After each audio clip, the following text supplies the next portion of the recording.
Hello guys, very good evening. इस video में discuss करेंगे पिवोट टेबल। पिवोट टेबल के यहाँ पर हम कुछ की फंक्शन के बारे में डिस्कस करने वाले हैं। तो चलते हैं डेटा शीट पे। देखिए हमारे पास ये डेटा है और इस डेटा से हम पिवोट टेबल यहाँ पर क्रिएट करेंगे।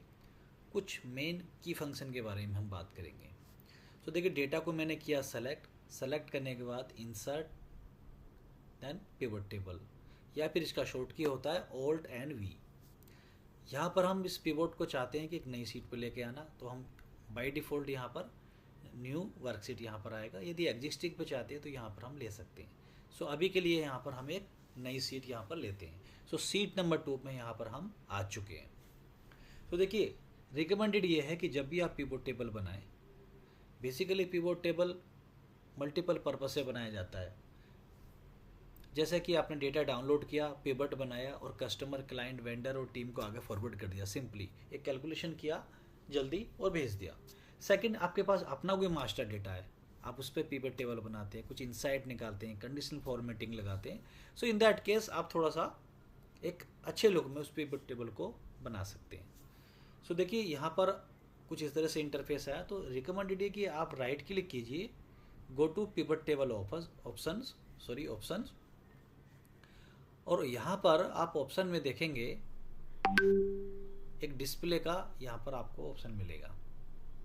ठीक है, अंडर पिवट टेबल ऑप्शन में डिस्प्ले का ऑप्शन मिलेगा। और जैसे ही आप नीचे स्क्रॉल करेंगे कर्सर को, तो देखेंगे यहाँ पर क्लासिक पिवट टेबल लेआउट, इस पर कर देंगे हम check. Okay, second layout and format पर क्लिक करेंगे और लास्ट में हम देखेंगे यहाँ पर एक ऑप्शन मिलता है auto fit column width on update. It means कि जब जब हम पिवट टेबल को रिफ्रेश करते हैं तो होता क्या है कि पिवट टेबल के जो कॉलम्स का विड्थ है वो फिर ऑटो सेट हो जाता है, फिर हमें रिसाइज करना पड़ता है। तो देखिए अभी के लिए इसे हम अनचेक नहीं करते हैं, एज इट इज़ रहने देते हैं। हम एक बार रिफ्रेश करेंगे और इसका इम्पैक्ट देखेंगे पहले, फिर हम यहाँ पर चेंज करेंगे। ओके, क्लासिक पिवट लेआउट पर क्लिक करने के बाद हमारे पास कुछ इस तरह से इंटरफेस आता है। हम क्या करते हैं, यहाँ पर सबसे पहले सीरियल नंबर लेते हैं। देखिए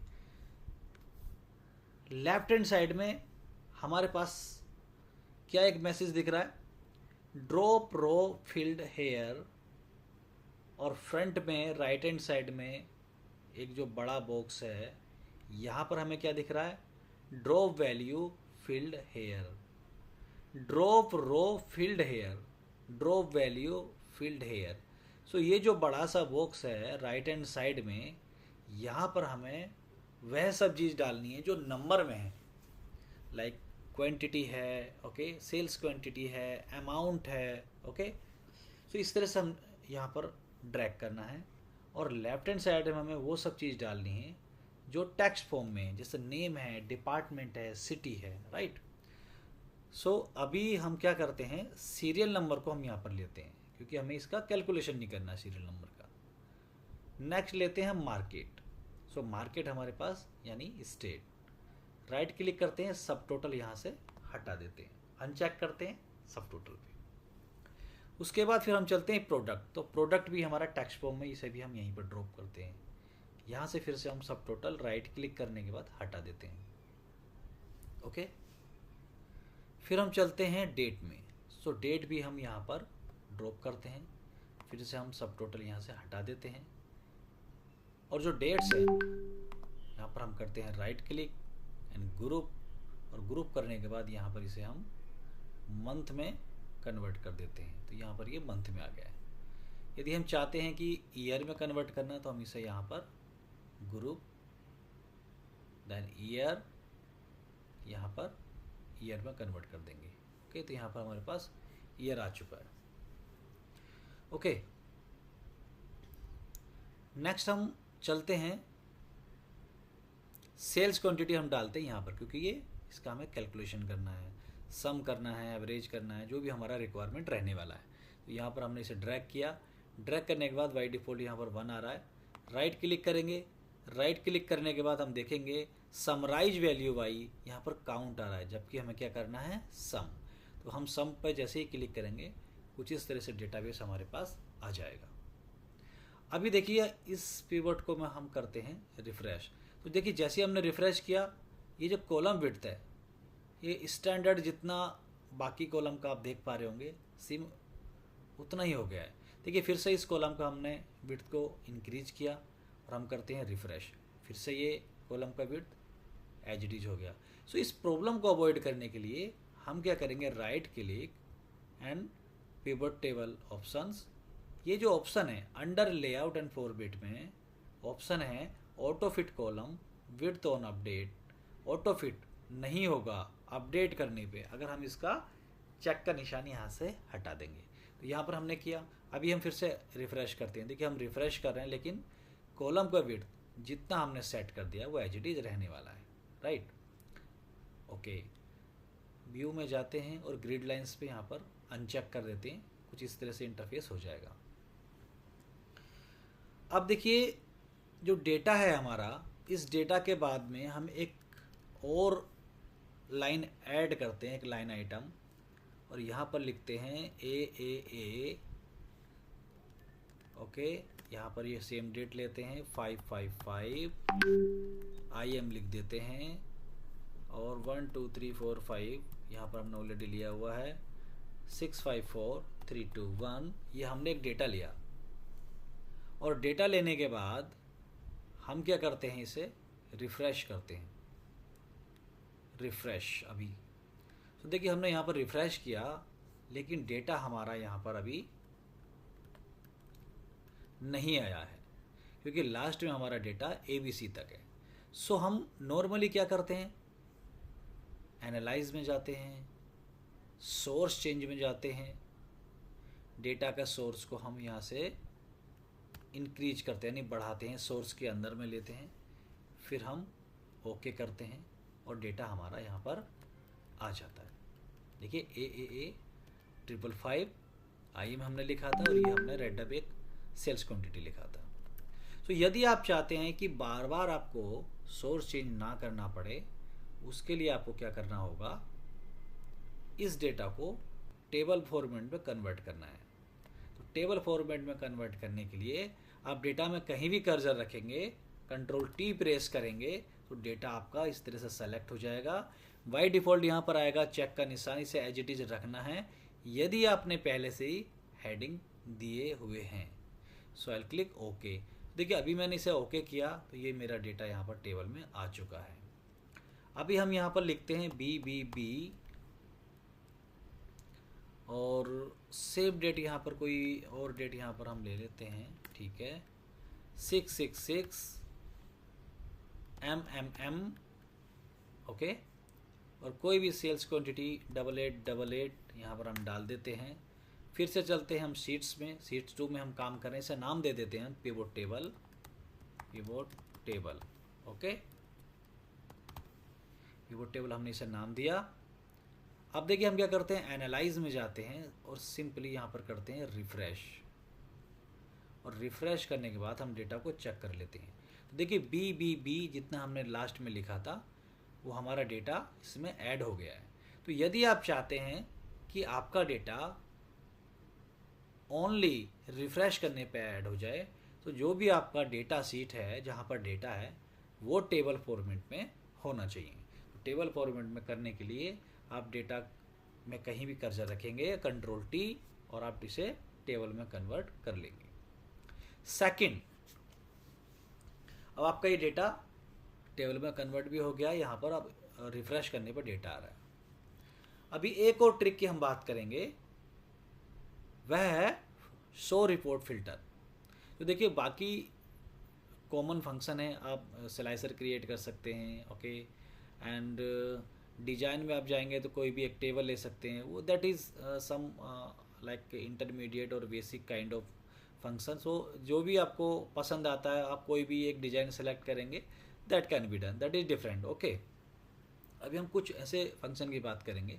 अब देखिए जब वेंडेड रोज है तो यहाँ पर आप देखेंगे कुछ लाइनिंग नहीं दिख रही, तो यदि हम यहाँ पर क्लिक करते हैं तो एक लाइटली यहाँ पर लाइनिंग बॉर्डर आ जाता है।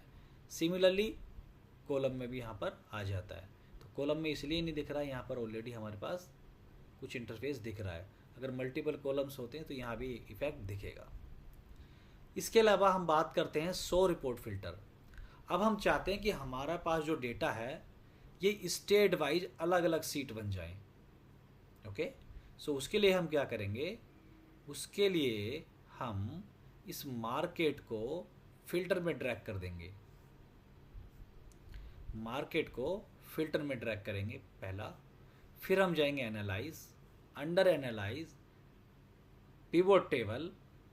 अंडर पिवोट टेबल देखिए यहाँ पर हमें एक ऑप्शन मिलता एक ऑप्शन के नाम से यहाँ पर हेडिंग आता है, और इस पर हम छोटा सा एक ड्रॉप डाउन क्लिक करते हैं फर्दर, फिर से लास्ट में जाते हैं तो देखिए यहाँ पर एक ऑप्शन हमें मिल जाता है show report filter pages.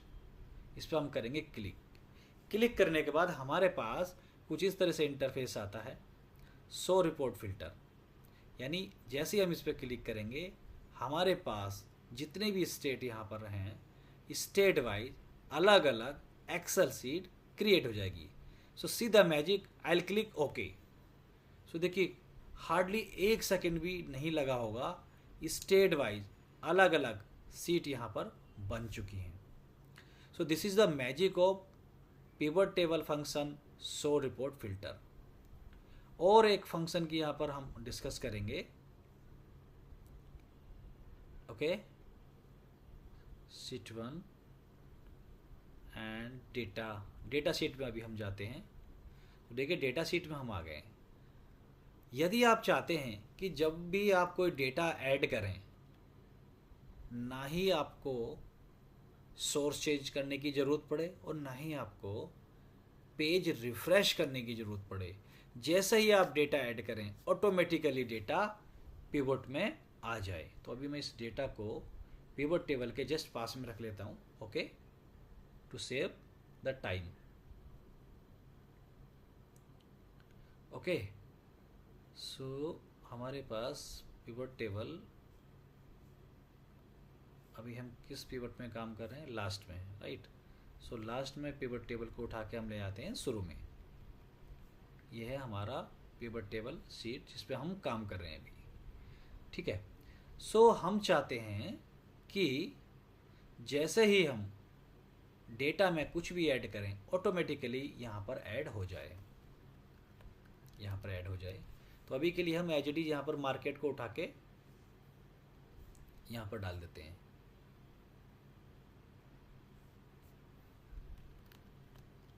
Okay, serial number market को फिर से हम यहाँ पर ले लेते हैं। ओके, तो मार्केट हमारे पास यहाँ से फिर से आ गया है, ठीक है। सो इस तरह से यहाँ पर ये आ चुका है। अब हम चाहते हैं कि जैसे ही कोई डेटा फर्दर हम ऐड करें अपनी डेटा शीट में, ऑटोमेटिकली डेटा यहाँ पर ऐड हो जाए पिवट में, और हमें सोर्स चेंज करने की ज़रूरत ना पड़े और ना ही हमें रिफ़्रेश करने की ज़रूरत पड़े। सो उसके लिए हम यूज करेंगे एक बीबीए कोड, दैट इज़, सो सबसे पहले हम चलते हैं डेवलपर में एंड विजुअल बेसिक। सो क्या बीबीए कोड है वो हम यहाँ पर यूज करेंगे। सो हम जाएंगे कहाँ पर, इंसर्ट मॉड्यूल, और यहाँ पर सेलेक्ट करेंगे वर्कशीट,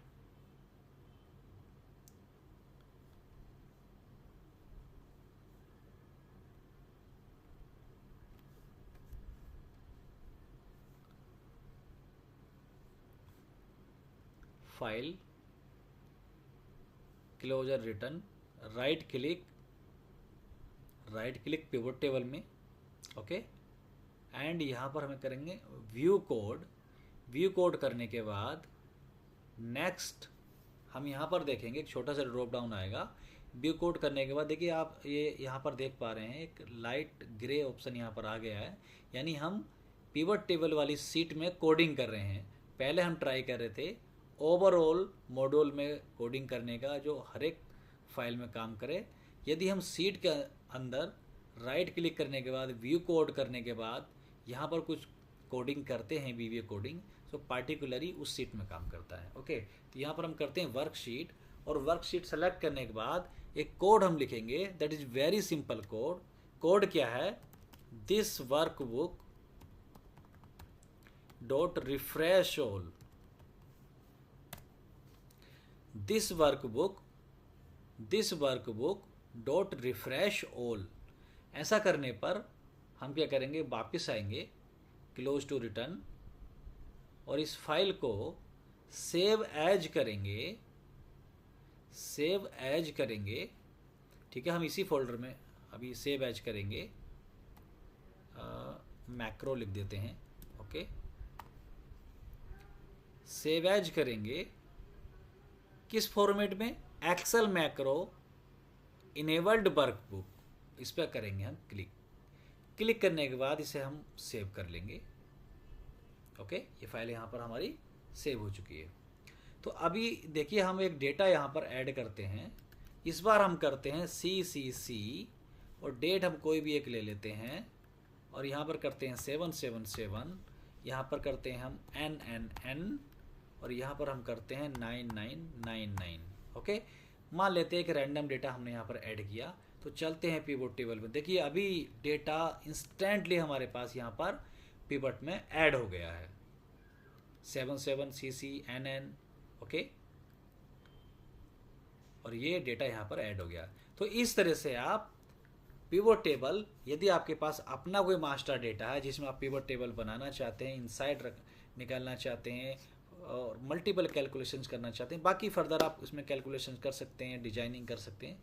सो बेसिकली हमारा पर्पस था इस वीडियो में कि आप किस तरह से कुछ की फंक्शन पिवट टेबल के यूज कर सकते हैं। That is show report filter, auto refresh, okay. So auto refresh by using data in table format or by using VBA code. So this is about pivot table auto refresh function. So इस video में इतना ही। उम्मीद है आपको ये video पसंद आई होगी और इसके जो की फंक्शंस हैं और that is auto refresh function, basically ये भी आपको काफ़ी बेनिफिशियल लगा होगा, आप यूज कर सकते हैं। तो इस वीडियो में इतना ही। मिलते हैं आपसे नए वीडियो में नए टॉपिक के साथ। Thank you, bye bye.